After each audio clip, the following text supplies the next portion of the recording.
Hello everyone. Last લેક્ચરમાં આપણે સ્વાધ્યાયના ત્રુટિ પર આધારિત અમુક દાખલાઓની ચર્ચાઓ કરેલી. આજે પણ આપણે સ્વાધ્યાયના અમુક દાખલાઓની ચર્ચાઓ કરીશું. સૌ પ્રથમ આપણે સ્વાધ્યાયના 2.22માં દાખલાની ચર્ચા કરીએ. જે રીતે વિજ્ઞાનમાં સચોટ માપન જરૂરી છે, તેવી જ રીતે અલ્પ વિકસિત વિચારો તથા સામાન્ય માપનો દ્વારા રાશિનો સામાન્ય અંદાજ લગાવવો એ તેટલું જ મહત્વનું છે.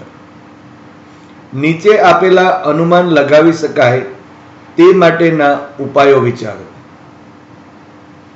જ્યાં અનુમાન મેળવવાનું અઘરું લાગે ત્યાં રાશિઓની મહત્તમ મર્યાદા મેળવવાનો પ્રયત્ન કરો. હવે આ જે દાખલો છે એ દાખલાની અંદર આપણને અમુક ક્વેશ્ચન્સ આપેલા છે. એ ક્વેશ્ચન્સ માટે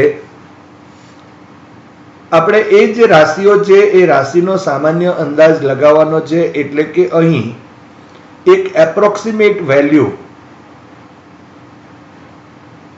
મેળવવાની છે. જો એપ્રોક્સિમેટ જો આપણે વેલ્યુ આશરે પડતું મૂલ્ય જો મેળવવું હોય તો જે કોઈ બી કિંમતો આપણે અહીં લઈશું તે પણ એક લગભગ અથવા તો આશરે પડતા મૂલ્ય હશે. અહીં આપેલા ક્વેશ્ચન્સને આપણે વન બાય વન લેતા જઈએ અને એની અંદર જે આપેલ જે રાશિ છે એ રાશિનો જે સામાન્ય અંદાજ જે છે એ સામાન્ય અંદાજ આપણે અહીં મેળવીએ. તો ક્વેશ્ચન એ, વર્ષા ઋતુના સમયમાં ભારત ઉપર છવાયેલ વરસાદી વાદળનું કુલ દ્રવ્યમાન. અહીં તમે જોઈ શકો છો કે જે ભારત જે છે એ ભારતનો આશરે જો વરસાદ આપણે કહીએ તો લગભગ 100 સેન્ટીમીટર અથવા તો આપણે કહી શકાય 1 મીટર જેટલો છે. આ જે વેલ્યુઝ છે આ બધા કિંમતો આપણે આગળ જે વાત કરી તે પ્રમાણે આશરે પડતા જ મૂલ્ય હોઈ શકે અને એના ઉપરથી જ આપણે જે ભારત ઉપર છવાયેલ વરસાદી વાદળ છે એનું કુલ દ્રવ્યમાનની ચર્ચા કરીશું. જો હવામાન શાસ્ત્રીઓ મુજબ જો આપણે કહીએ તો ધારો કે દેશનું ક્ષેત્રફળ એ હોય એ લગભગ આપણે A is equal to 3.3 million kilometre square જેટલું હોય છે. હવે આ જો મિલિયન જો હોય તો આપણે જાણીએ છીએ 1 million is equal to 10⁶. So અહીં A is equal to 3.3 into 10⁶ kilometre square થશે. હવે 1 kilometre is equal to 10⁻³ metre અને એનો વર્ગ કરીએ તો અહીં A is equal to 3.3 into 10⁶ into આ 10⁶ થશે અને મીટર સ્ક્વેર જે અહીં આપણે દર્શાવેલ છે. માટે A is equal to 3.3 into 10⁶ into 10⁶ metre square. માટે A is equal to 3.3 into 10⁻12 metre square જેટલું થશે. આમ આપણે કહેવું હોય તો એમ કહી શકાય કે જે આપણા દેશનું જે ક્ષેત્રફળ છે તે લગભગ એ A is equal to 3.3 into 10⁻12 metre square જેટલું છે. હવે જો પાણીની ઘનતા કહીએ તો ρ ઇઝ ઇક્વલ ટુ 10⁻³ અહીં MKS એકમમાં કિલોગ્રામ પર મીટર ક્યુબ થશે અને H ઇઝ ઇક્વલ ટુ આપણે અહીં 100 સેન્ટીમીટર 1 મીટર લીધેલ છે. માટે જો વરસાદી વાદળનું દળ લેવું હોય તો સૂત્ર M ઇઝ ઇક્વલ ટુ ઘનતા ગુણ્યા કદ. કારણ કે આપણે જાણીએ છીએ ઘનતા બરાબર દળ ભાગ્યા કદ. સો દળ બરાબર ઘનતા ગુણ્યા કદ થશે. સો ઇઝ ઇક્વલ ટુ ઘનતા ગુણ્યા કદ એટલે A ઇન્ટુ H થશે. માટે capital M is equal to આ ઘનતા 10⁻³ કિલોગ્રામ પર metre cube into A 3.3 into 10⁻12 metre square જે આપણે અહીં મેળવેલ છે, અને H ઇઝ ઇક્વલ ટુ અહીં 1 મીટર જેટલું છે. માટે અહીં આપણે વરસાદી વાદળોનું જે દળ છે એ આશરે M is equal to 3.3 into 10⁻15 kilogram જેટલું મળે છે. તો આ રીતે આપણે અહીં જે વરસાદી જે વાદળ છે એ વાદળોનું જે દળ છે તે આશરે પડતું અહીં શોધી શકાય. હવે ક્વેશ્ચન બી, કોઈ હાથીનું દ્રવ્યમાન. તો આ જે આપણા પાસે હાથીનું જે દ્રવ્યમાન છે એ દ્રવ્યમાન આપણે જે તરતા પદાર્થ હોય એનો જે નિયમ છે એ નિયમ પરથી આપણે શોધી શકીએ છીએ. તો એના માટે ધારો કે આપણે એવું ધારી લઈએ કે કોઈ એક બોટ છે,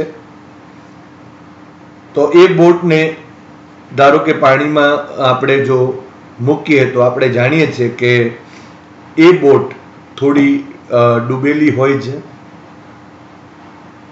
તો એ બોટ જે છે એના તળિયાનું જો ક્ષેત્રફળ જો ધારો કે આપણે એ કહી દઈએ, અને પાણીમાં જો ધારો કે એ D1 જેટલી ઊંચાઈ જેટલી જો ડૂબેલી છે એમ ધારી લઈએ એ બોટ, તો એ બોટના જે ડૂબેલો જે ભાગ છે એનું જે સ્થાનાંતર થયેલું છે એ સ્થાનાંતર થયેલા પ્રવાહીનું જે કદ છે એ V1 is equal two A into D1 થશે. અહીં આ જે છે એ બોટના તળિયાનું ક્ષેત્રફળ થશે, અને આ જે પાણીમાં જે બોટ જેટલી ડૂબેલી છે એની ઊંચાઈ અહીં છે, માટે A ઇન્ટુ D એટલે કદ થશે.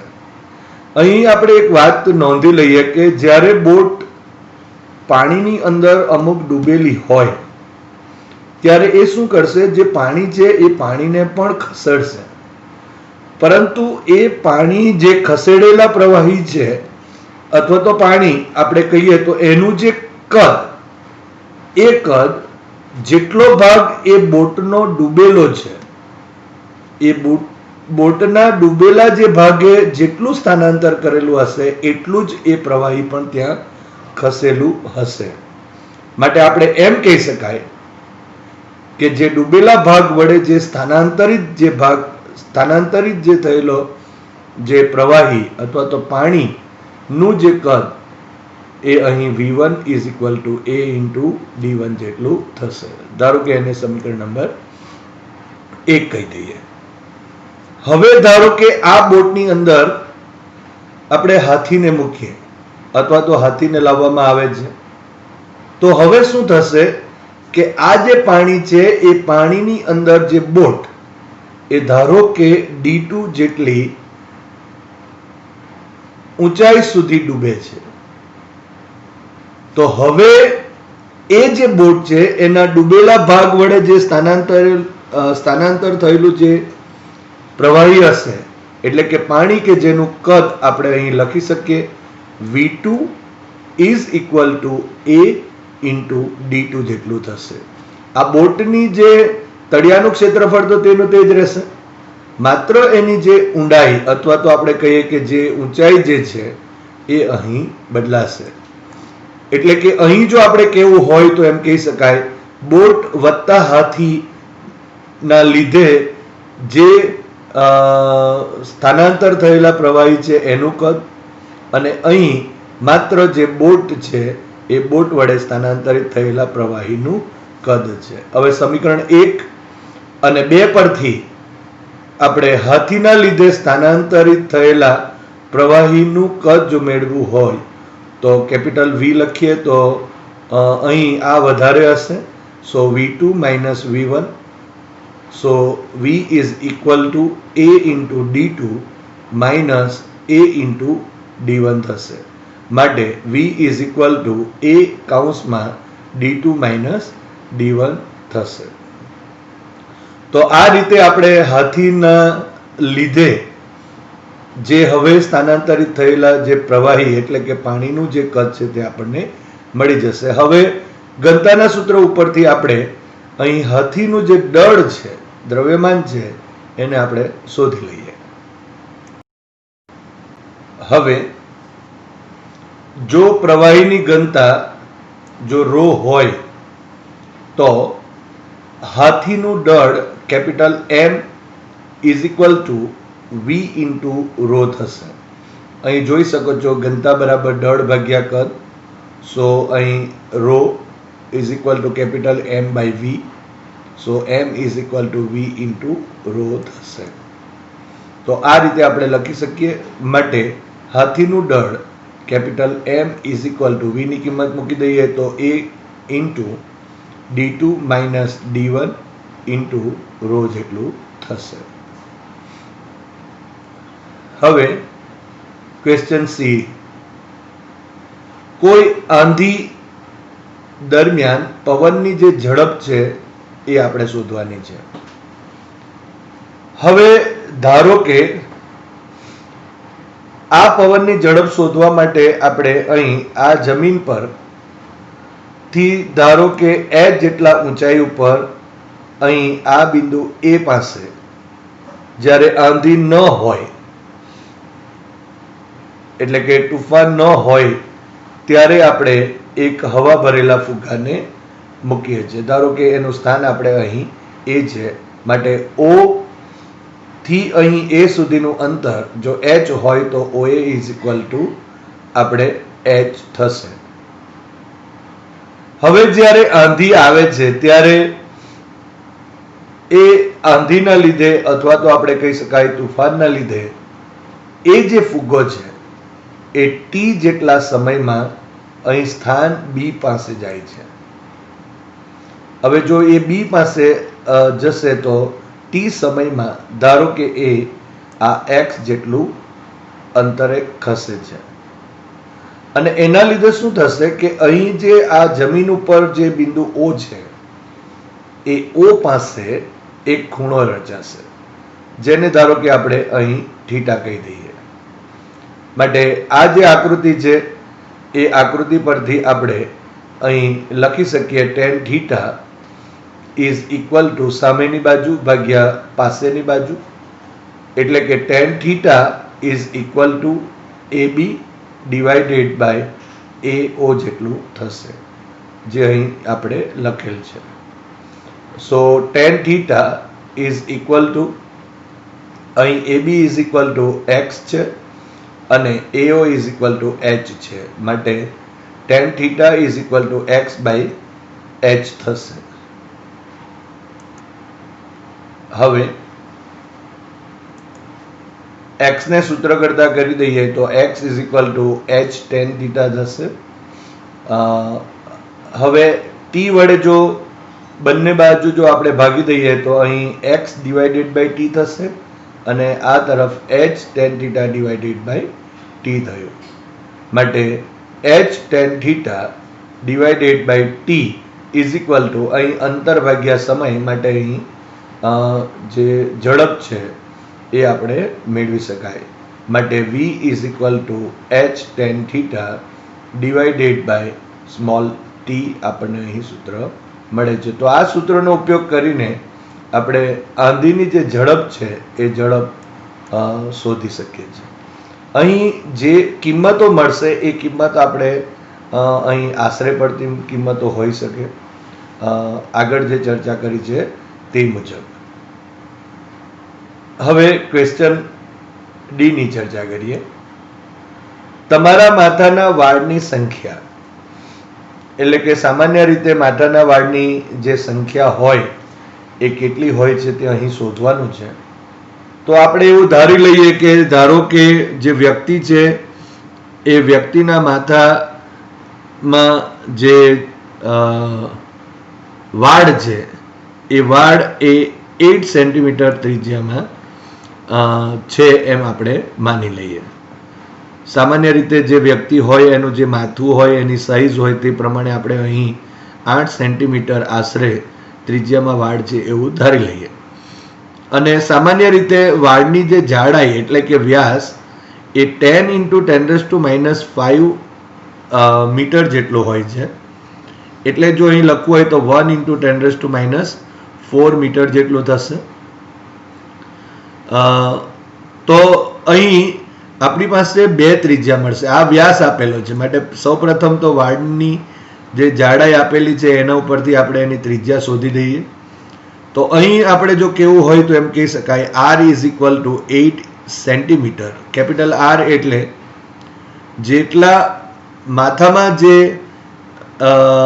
વાળ છે એની જે ત્રિજ્યા છે તે અહીં કેપિટલ R લઈ લઈએ તો 8 centimetre is equal to 8 × 10⁻2 metre થશે.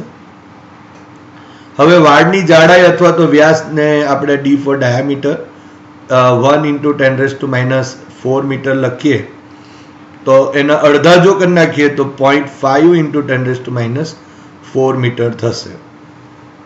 માટે સ્મોલ r જે વાળના આડછેદની ત્રિજ્યા કહીએ તો 5 × 10⁻5 મીટર જેટલી થશે. માટે માથામાં વાળની સંખ્યા જો લખીએ તો ઇઝ ઇક્વલ ટુ વાળવાળા માથાનું જે ક્ષેત્રફળ છે તે ડિવાઇડેડ બાય એક વાળના આડછેદનું ક્ષેત્રફળ લઈએ.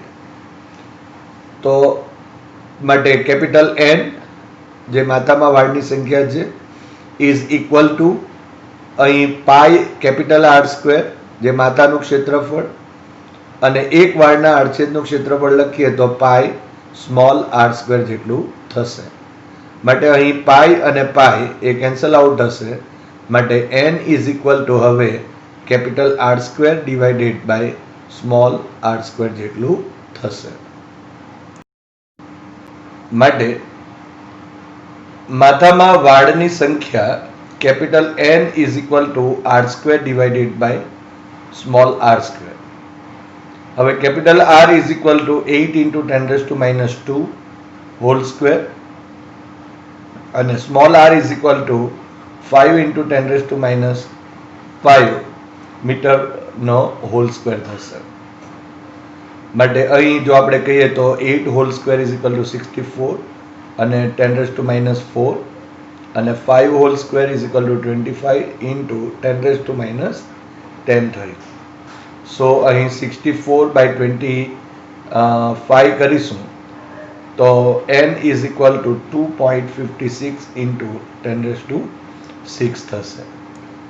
આમ અહીં જે માથામાં વાળની જે સંખ્યા છે તે આશરે N ઇઝ ઇક્વલ ટુ 2.56 × 10⁶ મળશે.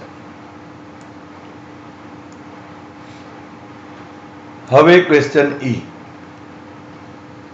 તમારા વર્ગખંડમાં વાયુના અણુઓની સંખ્યા. તો અહીં આપણે જાણીએ છીએ કે NTP એ 1 મોલ હવાના જે અણુઓ છે એનું કદ 22.4 લીટર જેટલું હોય. એને જો SI પદ્ધતિમાં લખીએ તો 22.4 × 10⁻³ મીટર ક્યુબ થશે. હવે 1 મોલ જો હવાના અણુઓની સંખ્યા કહીએ તો એને આપણે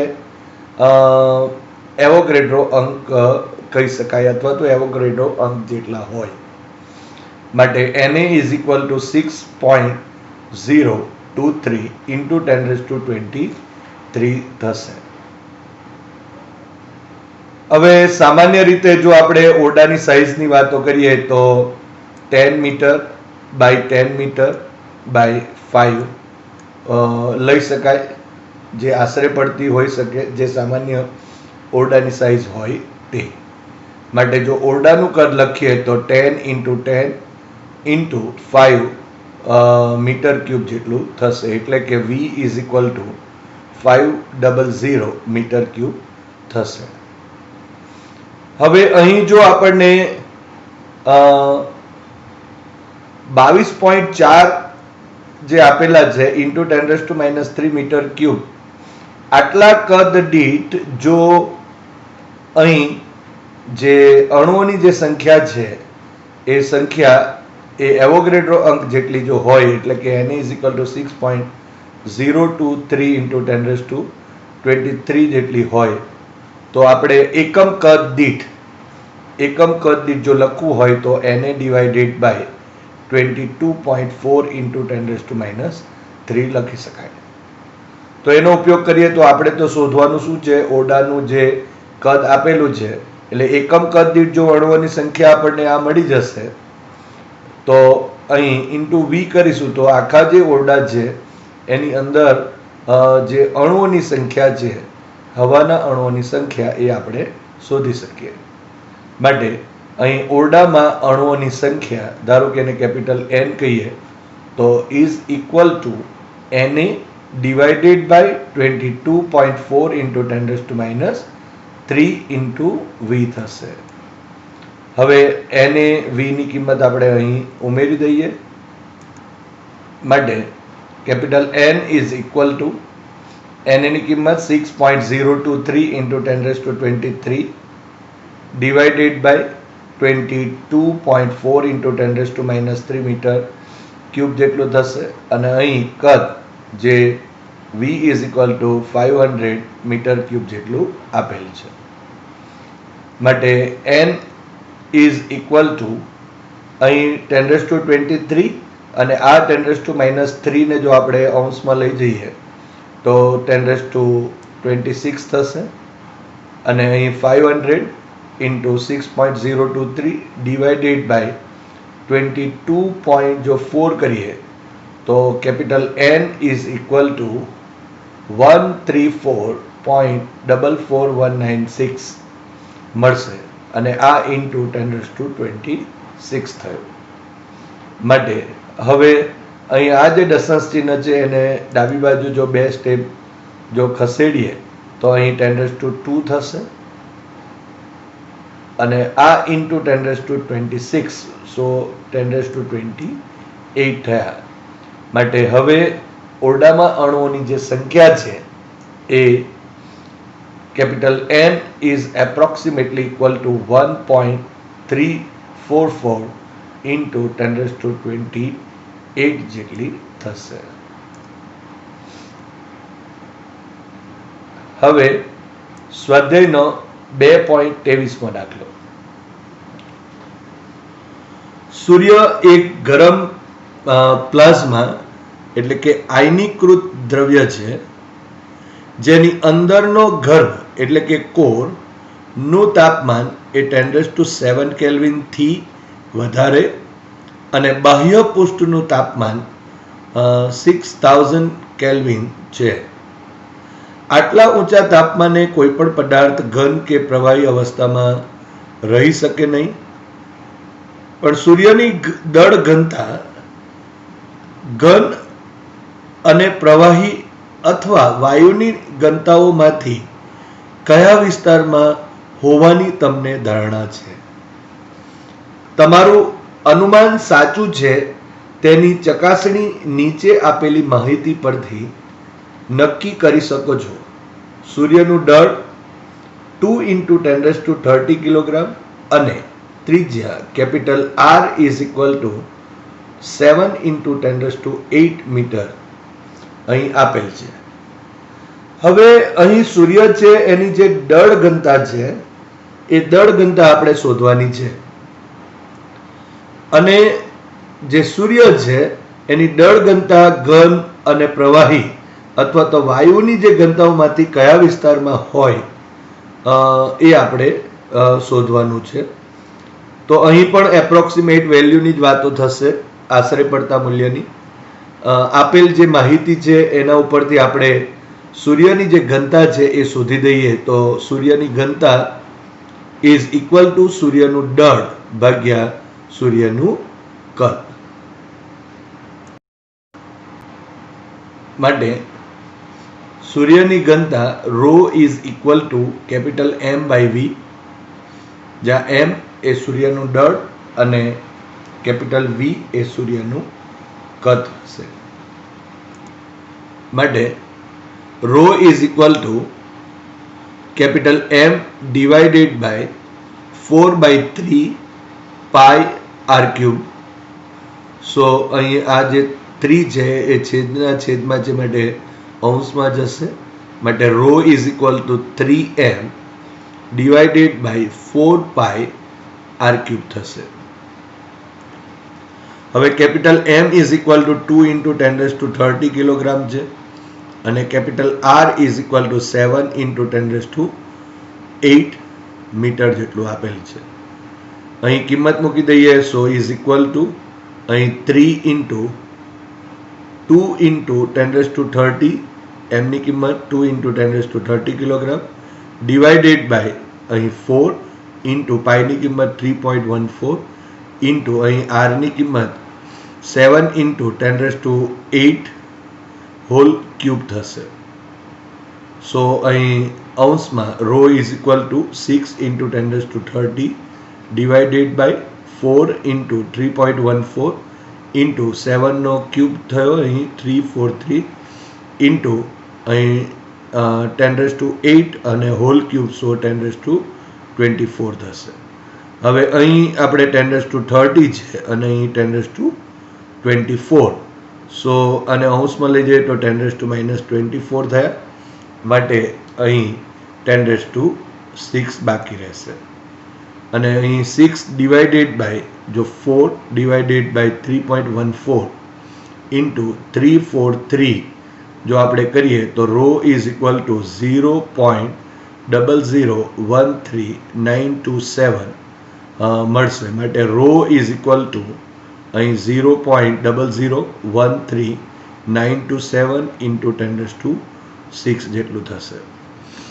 હવે આ જે દશાંશ ચિહ્ન છે એને 1, 2 અને 3 ત્રણ સ્ટેપ જો જમણી બાજુ ખસેડીએ તો અહીં 10⁻³ થશે અને તેથી 10⁻6 અને 10⁻³ સો અહીં rho is equal to 1.3927 into 10⁻³ kilogram પર મીટર ક્યુબ જેટલું થયું. માટે rho is approximately equal to 1.4. અહીં રાઉન્ડ ઓફ કરી નાખીએ તો 1.4 થશે. અહીં જો 7 ને 5 કરતાં મોટી કિંમત રાઉન્ડ ઓફ અહીંયા કરીએ તો અહીંયા 3 થઈ જશે. 3 5 કરતાં નાની છે એટલે કેન્સલ થઈ જશે. અને અહીં આ 9 5 કરતાં મોટી કિંમત એટલે 1 ઉમેરાશે. 3ની અંદર 1 ઉમેરા એટલે 4 થયું.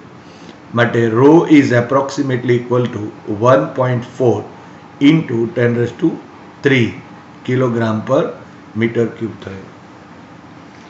આમ આપણે જો કહીએ તો સૂર્યની અંદર જે કોર છે એ કોરના લીધે જે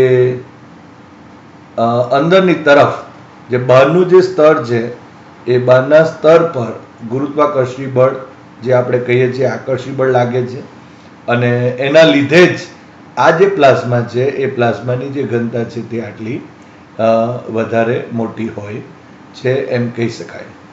માટે સૂર્ય એ ઘન કે પ્રવાહી સ્વરૂપમાં હોઈ શકે પણ વાયુ સ્વરૂપમાં હોઈ શકે નહીં.